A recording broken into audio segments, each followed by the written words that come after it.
Hello everyone, welcome back to Teachers Adda by Target Avi and welcome back to another video related to your BPSC TRE, any latest information as well as STET का जो हमारा answer किया उसके बारे में.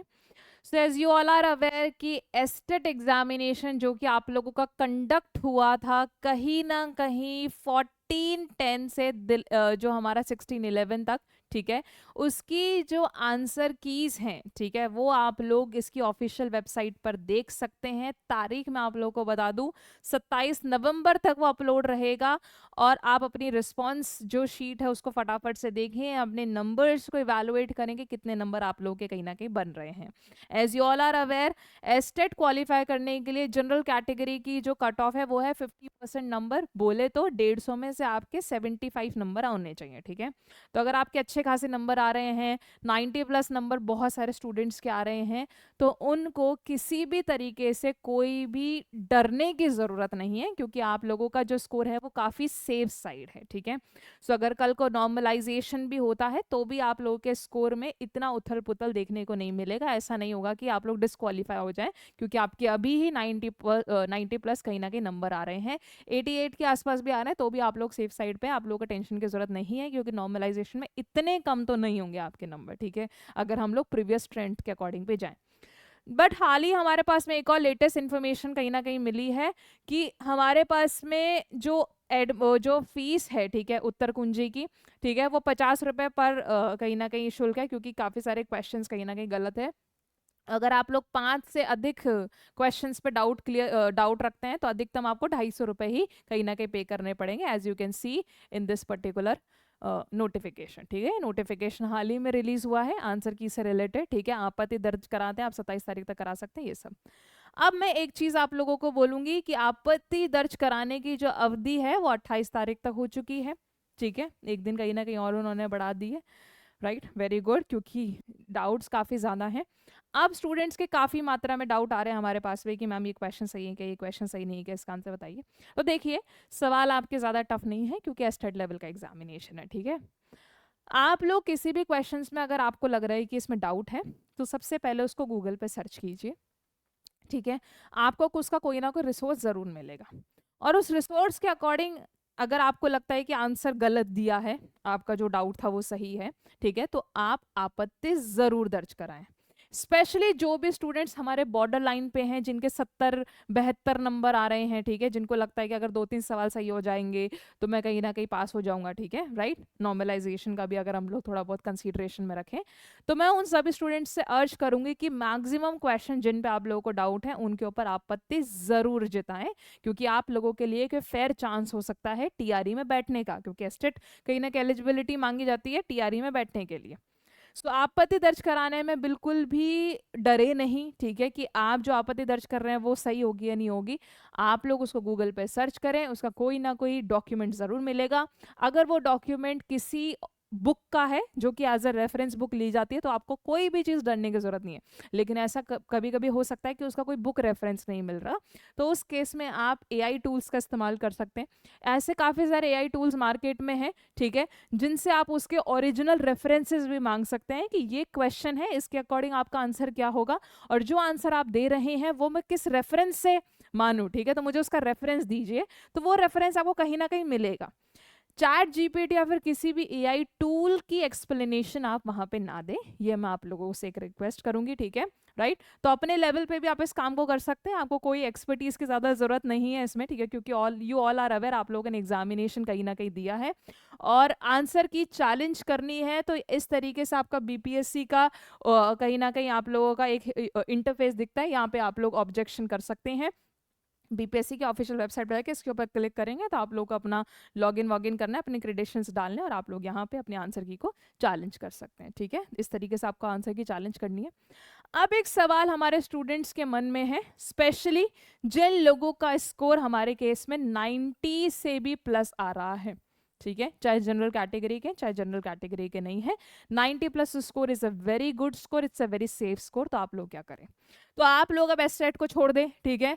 Official answer की आएगी तब तो एक बार दोबारा चेक कर लेना, एक आध नंबर बढ़ा ही होगा, ठीक है, या फिर एक आध नंबर कम हुआ होगा, डरने की कोई बात नहीं, नॉर्मलाइजेशन से भी आप लोग सेफ रहेंगे, जैसा कि मैं आपको बता रही हूँ।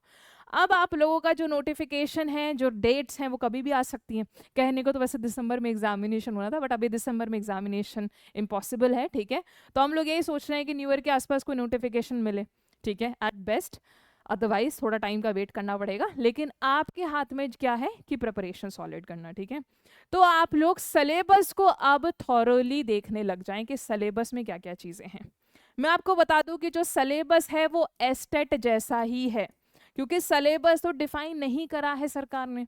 सिलेबस में तो यही बोला है कि एनसीईआरटी और एससीईआरटी से इंस्पायर्ड क्वेश्चन पूछ लेंगे, और एनसीईआरटी और एससीईआरटी में तो बहुत ही लिमिटेड सिलेबस है, ठीक है। तो जो एस्टेट का सिलेबस है उसको एडवांस कर दो, वही आपका टीआरई का सिलेबस है, ये मैं आप लोगों को बता दूं, क्योंकि ये चीज हमने फिगर आउट करी है प्रीवियस ईयर क्वेश्चन पेपर का एनालिसिस करके, ठीक है। अगर आपको लगता है कि मुझे नहीं समझ में आ रहा, आप कुछ मत करो, प्रीवियस ईयर का पीवाईपी सॉल्व कर लो, ठीक है। लास्ट के 2 प्रीवियस ईयर के क्वेश्चन पेपर सॉल्व कर लो, आपको अपने आप आइडिया मिल जाएगा कि एस्टेट जैसा ही आपका ये आया है, ठीक है। और ये उन्हीं के लिए जिनका एस्टेट कहीं ना कहीं क्लियर हो रहा है, ठीक है, राइट। बाकी के लोग तो कहीं ना कहीं एलिजिबल ही नहीं हो पाएंगे। सो प्रीवियस ईयर का क्वेश्चन पेपर देखिए, उसको एनालिसिस करिए, उसके आधार पर आपको क्या करना है, जो एस्टेट में पढ़ा था अब उसको थोड़ा सा एडवांस करना है, ठीक है। एस्टेट में हो सकता है डिजिटल इलेक्ट्रॉनिक्स में बेसिक बेसिक सवाल है, लेकिन यहाँ पे आप लोगों के पास में सर्किट से रिलेटेड डिटेल क्वेश्चन आ जाए, ठीक है। एस्टेट में हो सकता है कि छोटा सा सवाल आया नंबर सिस्टम पे, लेकिन यहाँ पे नंबर सिस्टम में पॉइंट वाला भी पूछ लिया जाए, तो आपको उसी कंटेंट को एडवांस करना है। अगर आप लोग सेल्फ स्टडी कर रहे हैं तो वेल एंड गुड, अदरवाइज अगर आप हमारे बैच का पार्ट है तो हम लोगों ने ऑलरेडी आपको एडवांस कंटेंट पढ़ाया उस केस में, ठीक है। ये करके आप लोगों को जल्दी से जल्दी अपना कंटेंट वाला पार्ट खत्म करना है, 1 से 1.5 महीने में खत्म करो कंटेंट को। अगर आप किसी के वीडियोस देख रहे हैं तो वीडियोस देख के खत्म करो, पीडीएफ्स को कंसोलिडेटेड करके रख लो, एक जगह रख लो। देन आपको काम करना है फटाफट से रिवीजन पे, ठीक है। रिवीजन करना बहुत ज़्यादा इंपॉर्टेंट चीज़ है, रिवीजन करते रहो। रिवीजन के साथ साथ में सब्जेक्ट वाइज टेस्ट लगाना आप लोग अभी से शुरू कर दें। डिजिटल इलेक्ट्रॉनिक्स पढ़ ली, उसका रिवीजन कर लिया, क्योंकि एस्टेट में ऑलरेडी पढ़ा हुआ था थोड़ा बहुत, उसको एडवांस लेवल पे पढ़ लिया, उसका अच्छे से रिवीजन कर लिया और उसके टेस्ट लगा लिए, देख लिए कि भैया टीआरई के पर्सपेक्टिव से कैसे कैसे कैसे कैसे सवाल बन रहा है, और सवाल कैसे बनेगा वो प्रीवियस क्वेश्चन पेपर से कहीं ना कहीं पता चली जाएगा।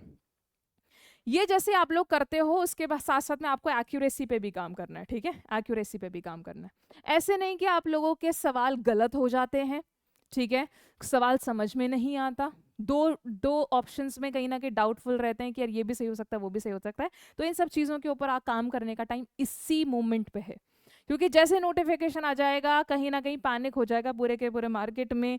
जल्दी से एग्जामिनेशन होने की बातें कहीं ना कहीं हो रही है कि जैसे नोटिफिकेशन आएगा उसके बाद जल्दी एग्जामिनेशन होगा, तो ज़्यादा टाइम नहीं है। This is the crucial time जो कि आप लोग अपनी लर्निंग में डिवोट करें, ठीक है, यहाँ पर लर्न करें, ठीक है, जो कि लॉन्ग टर्म चले। तो एक्यूरेसी के ऊपर काम करें, टाइम मैनेजमेंट के ऊपर काम करें।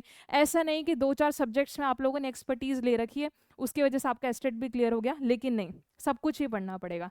टीओसी नहीं आता तो टीओसी पढ़ो, क्योंकि उसके ऊपर सवाल आया था। सॉफ्टवेयर इंजीनियरिंग नहीं आता तो उसको भी पढ़िए। ऐसे नहीं डेटा स्ट्रक्चर्स आते हैं 2-4 उसके सवाल सही हो गए, नहीं, सब कुछ आपको करना पड़ेगा, सबकी एक्यूरेसी के ऊपर आपको काम करना पड़ेगा। मिलजुला के कैसे पेपर सॉल्व करना है उसके ऊपर काम करना पड़ेगा। और उसके बारे में आप लोगों के बाद में बात आती है फुल लेंथ मॉक टेस्ट की, कि आप लोग फुल लेंथ टेस्ट भी लगाना शुरू करें कि कितने क्वेश्चन डिजिटल इलेक्ट्रॉनिक्स आ सकते हैं। तो वो one of the highest like coverage वाला कहीं ना कहीं यूनिट है, ठीक है, राइट। फिर आप लोगों को डेटा स्ट्रक्चर्स पे काफ़ी ध्यान देना है, नेटवर्किंग पे काफ़ी ध्यान देना है, डेटाबेस पे भी ध्यान देना है, एसक्यूएल पे भी ध्यान देना है। तो ये सारे मेजर है। उसके अंदर टीओसी से भी 4-5 सवाल, सॉफ्टवेयर इंजीनियरिंग से भी 4-5 सवाल, ऐसे आप लोगों का पूरा एरिया कहीं ना कहीं कवर होता है। तो फुल लेंथ मॉक टेस्ट से आपको आइडिया लगेगा कि क्या करना है। जब आप लोग टेस्ट वगैरह कर रहे हो ना, तो मैं आप लोगों को सिर्फ ये एडवाइस नहीं दूंगी कि प्रीवियस ईयर क्वेश्चन पेपर करो और चलो, नहीं, पेरिफेरल एग्जामिनेशन देखो कि ये पैटर्न कहाँ से है। ये जो प्रीवियस ईयर का पेपर है, ये क्वेश्चन कहाँ से आए हैं, उसका ओरिजिन देखो। तो ओरिजिन से आपको पता चल जाएगा कि यार यूजीसी नेट का 5 साल पुराना क्वेश्चन पेपर का सवाल है, तो वो सवाल उठ के आया, ठीक है। 6 साल पहले प्रीवियस यूजीसी नेट में सवाल आया था, तो आप क्यों ना टेस्ट में यूजीसी नेट के क्वेश्चन पेपर ही सॉल्व कर लें, ठीक है। उससे क्या होगा, आपको ओरिजिन ऑलरेडी पता है, क्या पता बहुत सारे क्वेश्चन आपके मैच कर जाएं। तो इस तरीके से आप लोग को स्टडी करनी है। जो भी काम आप लोग करते हो, चाहे वो सिलेबस के पॉइंट ऑफ व्यू से हो, चाहे वो कंटेंट के पॉइंट ऑफ व्यू से हो, चाहे वो टेस्ट के पॉइंट ऑफ व्यू से, हर स्टेप पे आपको रिविजन करना है, because revision is a very very crucial part. और अगर आप इन सब चीज़ों में एक हेल्प सीख कर रहे हो तो टारगेट अभी प्लेटफॉर्म आपकी हेल्प कर रहा है बीपीएससी टियरी 4.0 कोर्स के साथ में। जो बैच है वो हमारा ऑलरेडी लॉन्च है। बैच अभी अपने बेस्ट प्राइस में मिल रहा है, विच इज़ 1999। बैच में आपको लाइव एंड रिकॉर्डेड दोनों ही चीज़ें मिलती है, कंप्लीट प्लान मिलता है, सारी चीज़ें मिलेंगी। आपका जनरल पेपर वो सारा सेक्शन भी कवर होगा इसमें, और आपका कंप्यूटर साइंस भी कवर होगा। और जो कंप्यूटर साइंस है वो अपडेटेड कंटेंट के साथ में कवर है। आज की डेट में क्या रेलेवेंट है, क्या यूजफुल है, वो हम लोग यहाँ पे पढ़ा रहे हैं। और इस कंप्लीट प्लान में आपको टेस्ट भी मिलते हैं, सब्जेक्ट वाइज टेस्ट के साथ साथ मैं आपको फुल एंड टेस्ट भी कहीं ना कहीं अवेलेबल करवाने वाली हूँ यहाँ पे, ताकि आपकी पूरी प्रिपरेशन हो। तो अगर आप हमारे बैच का हिस्सा बनना चाहते हैं तो अभी जाके टारगेट अभी मोबाइल एप्लीकेशन डाउनलोड करें और बैच का हिस्सा बने, ठीक है। इससे पहले देर हो जाए, क्योंकि यही टाइम है जहाँ पे एक्ट करना बहुत ज़रूरी है, वरना तो देर हो जाती है, ठीक है। So all the very best सभी लोगों का एस्टेट के रिजल्ट के लिए। टेंशन नहीं लेनी, अच्छा ही रिजल्ट होगा। जस्ट एन एलिजिबिलिटी एग्जामिनेशन, आपको बस पास करना है, इसको कुछ नहीं करना है, ठीक है। कोई इसमें हाईएस्ट नंबर की कोई वैल्यू नहीं है, कुछ नहीं है, ठीक है। ये just eligibility examination, just get this done and focus on the main part. The main part is TRE, not the estate, okay. TRE के लिए फोकस करें तो टीआरई के लिए हम आपकी हेल्प करने को कहीं ना कहीं यहाँ पे तैयार हैं। तो आप सब लोगों से मिलते हुए नेक्स्ट वीडियो में।